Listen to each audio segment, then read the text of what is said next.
যাচ্ছি যা আপনাকে হাসতে বাধ্য করবে। এই ভিডিওতে থাকছে দারুণ সব মজার মুহূর্ত যা মিস করা যাবে না। পুরো ভিডিওটা দেখুন, কেউ টেনে দেখবেন না। আর আমাকে সাপোর্ট করবেন, আমাকে উৎসাহিত করবেন যাতে আমি নতুন নতুন আরো মজার ভিডিও আপনাদের সামনে আনতে পারি। তো শুরু করা যাক আজকের এই ভিডিওটি। ছাত্র ক্লাসে বসে ঝিমুচ্ছিল। তো স্যার দেখে বলল, এই ছেলে দাঁড়াও, এখন বলো আকবর কে ছিল? ছাত্র বলতেছে, জানি না স্যার। স্যার বলতেছে, জানবে কিভাবে? ক্লাসে একটু মনোযোগ দাও, জানতে পারবে যত সব। ছাত্র এবার, আচ্ছা স্যার, আপনি জানেন পলাশ কে? স্যার বলতেছে, জানি না, কে উনি? ছাত্র বলতেছে, স্যার আপনার মেয়ের দিকে একটু মনোযোগ দেন, জানতে পারবেন। দেশে 1 বছরের নিচে বাবু আছে 22 লাখ, 18 বছরের বাবু আছে 98 লাখ। আমি যুবক। আজকাল সিঙ্গেল থাকা যতটা কঠিন তার চেয়ে বেশি কঠিন মানুষকে বোঝানো যে আমি সিঙ্গেল। আজকে বলতেছে, আমি এত গরম চা খাই যে কেতলি থেকে সোজা মুখে ঢেলে দিই। দ্বিতীয় চাপাবাজ বলে, কি বলিস? আমি তো চা পাতা, পানি, দুধ, চিনি মুখে দিয়ে চুলোই বসে পড়ি। এক আদমশুমারি গণনাকারী এক বাড়িতে আসলো। দেখেন এক পরিবারের 30 জন ভাই। তাই দেখে গণনাকারী তাদের বাবাকে জিজ্ঞেস করলেন, মুরব্বী, আপনাদের বাড়িতে কোনো গণনাকারী আসেনি? মুরব্বী উত্তর দিল, অনেকে তো আসছে বাবা, তবে সবাই আমার বাড়িটাকে স্কুল মনে করে চলে যায়। অঙ্ক খাতা দেখতে গিয়ে রেগে চোখ লাল করে ছাত্রকে বললেন, কিরে তোর একটা অঙ্ক তো হয়নি? ছাত্র বলতেছে, এ কি বলেন স্যার, একটা অঙ্ক হয়নি? স্যার বলতেছে, না, তোর একটা অঙ্ক হয়নি, তাই আগামীকাল আমি তোর বাপের কাছে যাব। ছাত্র বলতেছে, আব্বার কাছে যাবেন? তাহলে কালকে কেন, এখনই চলেন। আব্বা তো খুব বড় বড় কথা বলেন, তিনি নাকি ভালো ছাত্র ছিলেন, তার রোল নং 1 ছিল। স্যার বলতেছে, তোর আব্বা ভালো ছাত্র ছিল তা শুনি কাজ হবে না, যখন যাব তখন বুঝবি মজা। ছাত্র বলতেছে, আমি কি মজা বুঝবো, অঙ্ক কি আমি করেছি? স্যার বলতেছে, তাহলে কে করেছে? ছাত্র বলতেছে, অঙ্ক তো সব আব্বাই করে দিয়েছে। এক লোক গোয়েন্দা বিভাগে ইন্টারভিউ দিতে এসেছে। তো গোয়েন্দা বিভাগের বস প্রশ্ন করতে লাগলো, বলুন তো, কেন আসামি জেল থেকে ছাড়া পাওয়ার পর ফিঙ্গারপ্রিন্ট রেখে যায়? ইন্টারভিউ দাতা বলতেছে, স্যার ওরা তো বেশিরভাগ অশিক্ষিত হয়, পড়ালেখা জানে না, তাই আঙ্গুলের চাপ রেখে যায়, আর শিক্ষিত হলে অবশ্যই সাইন করে যেত। ইন্টারভিউ দিতে গেছে 3 বন্ধু। বস সবাইকে প্রশ্ন করতে লাগলো, ধরো সাপ্লাই দেওয়ার জন্য যে পরিমাণ দুধ প্রয়োজন তার চেয়ে 10 লিটার দুধ কম আছে, তখন তুমি কি করবে? প্রথম বন্ধু বলতেছে, আমরা আগে কিছু পরিমাণ দুধ কিনে রাখবো। বস বলতেছে, গবি। দ্বিতীয় বন্ধু বলতেছে, আবারও গাভীর থেকে দুধ দহন করব। বস আবারও বলতেছে, গবি। তৃতীয় বন্ধু বলতেছে, দুধে 10 লিটার পানি হলেই চলবে। বস বলতেছে, তুমি আজই জয়েন করো। এক কর্মচারী বসের কাছে গেল, গিয়ে বলল, স্যার 5 দিনের ছুটি চাই। বস বলল, কেন? মাত্রই তো তুমি 10 দিনের ছুটি কাটিয়ে ফিরলে। কর্মচারী বলল, স্যার আমার বিয়ে। বস বলল, বিয়ে করবে ভালো কথা, তো এতদিন ছুটি কাটালে তখন বিয়ে করনি কেন? কর্মচারী বলল, মাথা খারাপ, বিয়ে করে আমার সুন্দর ছুটির দিনগুলো নষ্ট করব নাকি? টাকা খেয়েছেন সেটা বড় কথা না, প্রেমে অংশগ্রহণ করতে পেরেছেন সেটাই বড় কথা। বাবা তার ছেলেকে বলতে লাগলো, আজ স্কুলে দুষ্টামি করিসনি তো? ছেলে বলতেছে, না বাবা, ক্লাসে আজ পুরো সময় বেঞ্চের উপর দাঁড়িয়েছিলাম, দুষ্টুমি করার সুযোগই পাইনি। কিন্তু আজ পর্যন্ত কোনো ছেলে জিন হতে দেখলাম না। বাঙালি যতই ব্যস্ত থাকুক না কেন, রাস্তায় কোনো ঝগড়া দেখলে দাঁড়াবেই। শিক্ষক জিজ্ঞেস করলেন তার ছাত্রকে, বলো তো দেখি মুরগি কেন জিরাফের মতো লম্বা হয় না? ছাত্র বলতেছে, স্যার তাহলে তো মুরগি ডিম পাড়ার সাথে সাথে ডিমটা মাটিতে পড়ে যেত, পরে গিয়ে ফেটে যেত, আমাদের আর ডিম খাওয়া হতো না। 3 ইঁদুর নিজেদের বীরত্বের গল্প করতেছে। তো প্রথম ইঁদুর বলতেছে, জানিস সেদিন আমি 1 বোতল ইঁদুর মারার বিষ খেয়ে ফেলেছি, অথচ আমার কিছুই হয় না।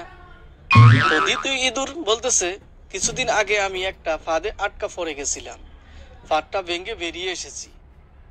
তো তৃতীয় ইঁদুর বলতেছে, তোরা গল্প কর, আমি আজ উঠি, বাড়ি ফিরে আবার পোষা বিড়ালটাকে খাবার দিতে হবে। পরের দিন আবার আরেক কর্মচারী এসে বসকে ছুটির জন্য আবেদন করতে আসলো। কর্মচারী বলল, স্যার একটা দিন ছুটি চাই। বস বলল, আবার কি? কর্মচারী বলল, স্যার আমার দাদা। বস বলল, আবার দাদা? গত 3 মাসে তুমি 4 বার দাদির মৃত্যুর কথা বলে ছুটি নিয়েছো। কর্মচারী বলল, স্যার এবার আমার দাদার বিয়ে, ভেবেছিলাম 2টা বিয়ে করব, একজন রেগে গেলে আরেকজন আদর করবে, কিন্তু রাতে স্বপ্নে দেখি একজন বেঁধে রেখেছে আরেকজন পেটাচ্ছে। নাতির বিশ্বকাপে ফাইনাল খেলা দেখতে নাতির জন্য ছুটি আনতে গেছে স্কুলে। তো স্যারকে বলল, স্যার আমার নাতিটা ফুটবল খেলা খুব ভালোবাসে, ওকে যদি আজ বিকেলটা ছুটি দিতেন তাহলে খুব ভালো হতো, আমরা দুজন একসঙ্গে বসে খেলা দেখতে পারতাম। তো স্যার বলল, দুঃখিত, সেটা কোনোভাবে সম্ভব না, ও তো আপনাকে কবর দিতে সারাদিনের জন্য ছুটি নিয়ে গেছে। আমি আমার ছাত্রীর বাড়িতে প্রাইভেট পড়াতে গেছিলাম, বিরিয়ানি রান্না হচ্ছে দেখে 1 ঘন্টা বেশি পড়ালাম, তারপরও খেতে দিল না আমাকে।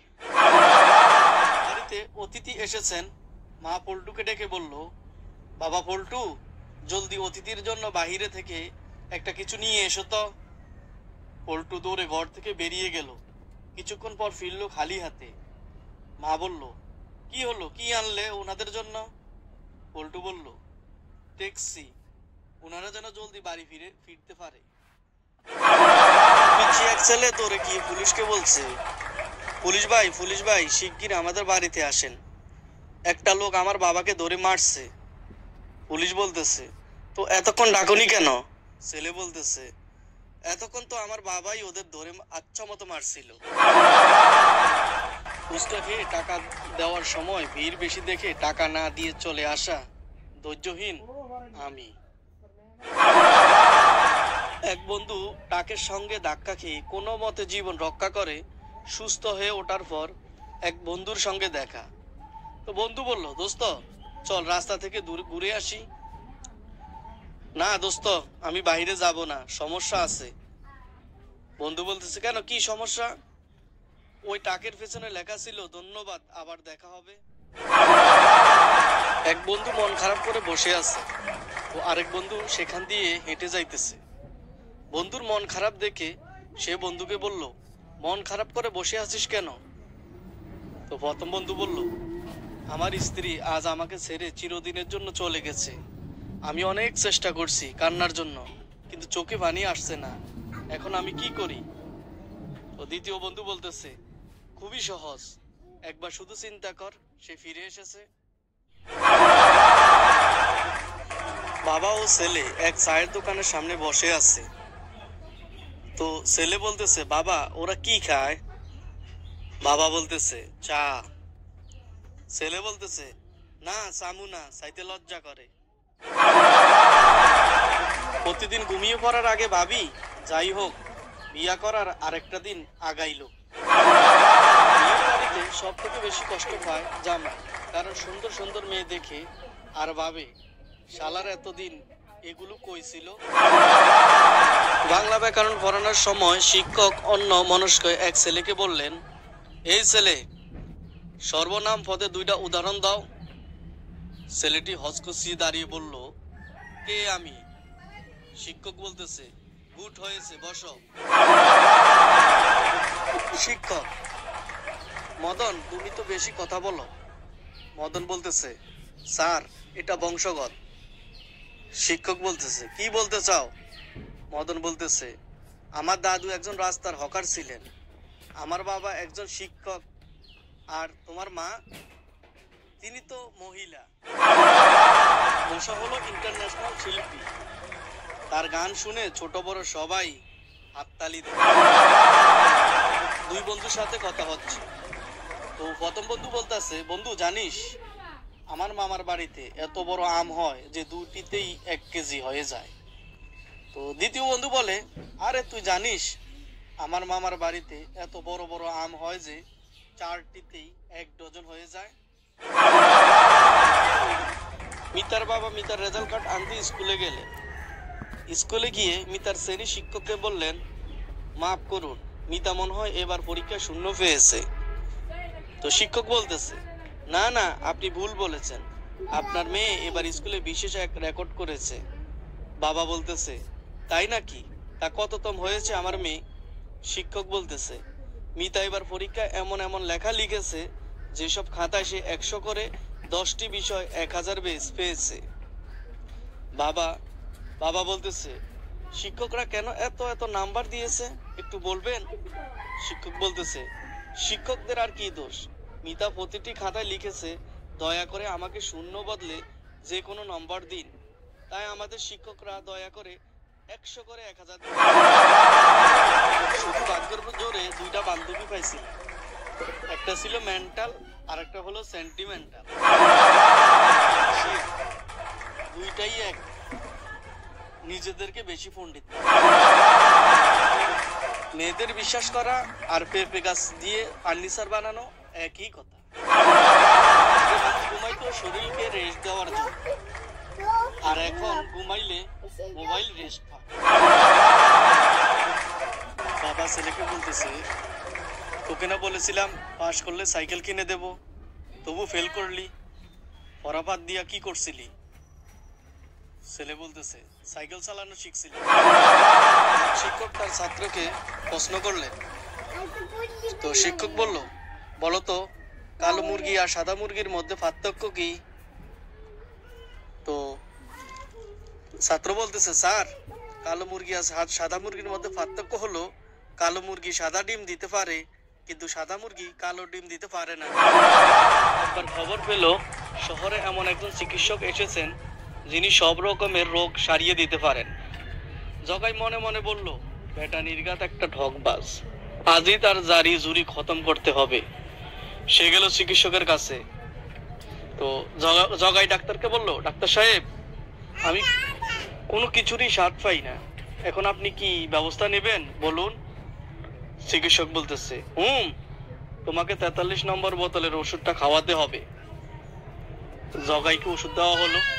সঙ্গে সঙ্গে চিৎকার করে উঠলো সে, ওয়াক থু, এটা তো গোবর। চিকিৎসক বলতেছে, তুমি তাহলে স্বাদ বুঝতে পারছো?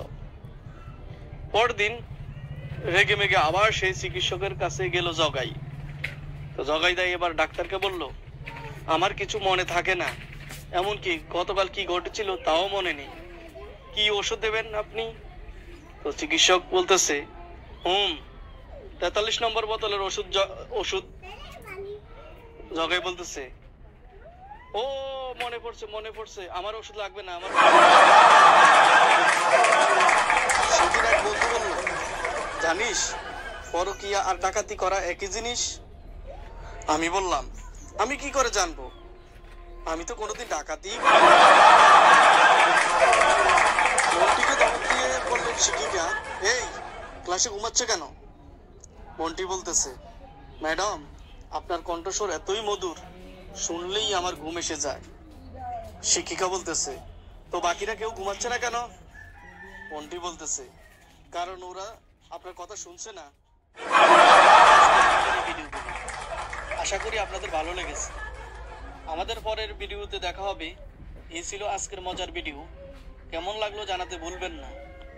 তাহলে বন্ধুরা আজকের মতো এখানে বিদায়, দেখা হবে অন্য কোনো মজার ভিডিওতে। তো সবাই সুস্থ থাকুন, ভালো থাকুন, আল্লাহ হাফেজ।